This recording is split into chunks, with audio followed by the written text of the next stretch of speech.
Welcome back. College students across the country are getting ready to enjoy their summer vacation, but it's also a time that can be incredibly challenging when it comes to mental health. Sam is in studio with us tonight. Sam, we have a special guest talking about this crucial topic. Yeah, Dylan, we're joined right now by mental health therapist Ben Shabad.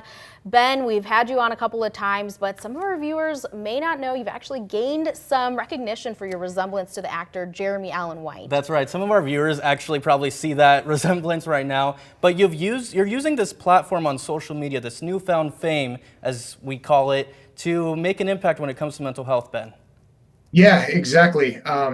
happened to show up to this contest a few months back, won it, and it's given me a really unique opportunity to talk about something that I'm passionate about and something that I dedicate my life to, my career, which is mental health.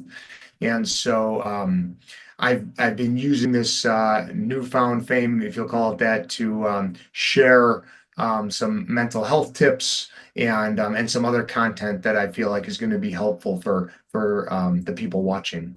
That's awesome. And, we're talking about this growing mental health crisis among college students. Why do you think it is that more college students are struggling this day and age?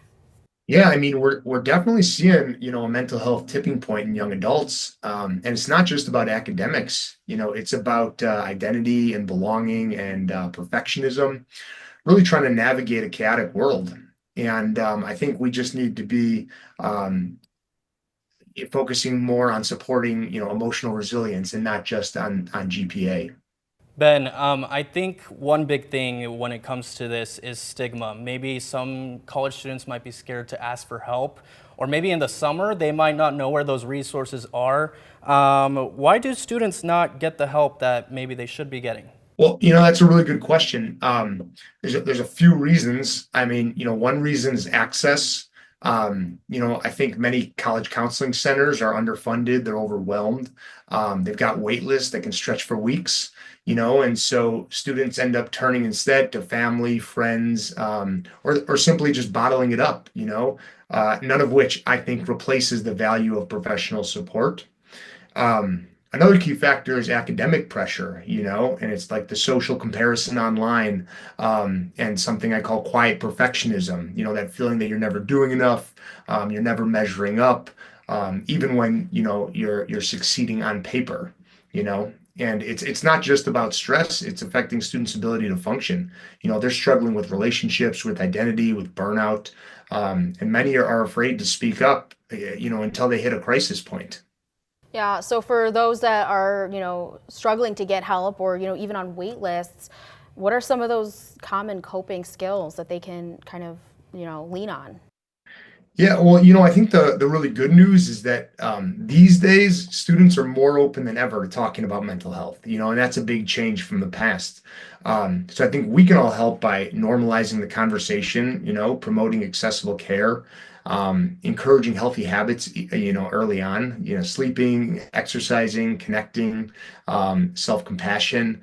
If you're a parent or an educator or just someone who cares, you can check in, ask how they're really doing, and if you're a student, you just know that you're not alone, and asking for help isn't a weakness, it's courage, you know. I like that you mentioned parents, because a lot of parents might not know about this. So what advice, just briefly, as we wrap up, do you want to give to parents of these college students when they're back home to help them out? Things like modeling mental health conversations. So asking open-ended questions, like, what's been feeling heavy for you lately? Something like that, kind of avoiding those pressure-only talks, so you're focusing on well-being as much as grades. Um, Familiarizing yourself with campus services so you can, help your student know what's available, how to access it, and things of that nature. All right. Well, I think that kind of covers it. We appreciate you joining us, Ben, for this time. Yeah, and you can also find Ben on social media. Ben, repeat what your main social media handle is right now if our viewers are looking for this advice before we end our segment here. So it's Ben Shabad finally. So my name and then the word finally. Ben Shabad, finally. All right, go ahead and follow him, everybody.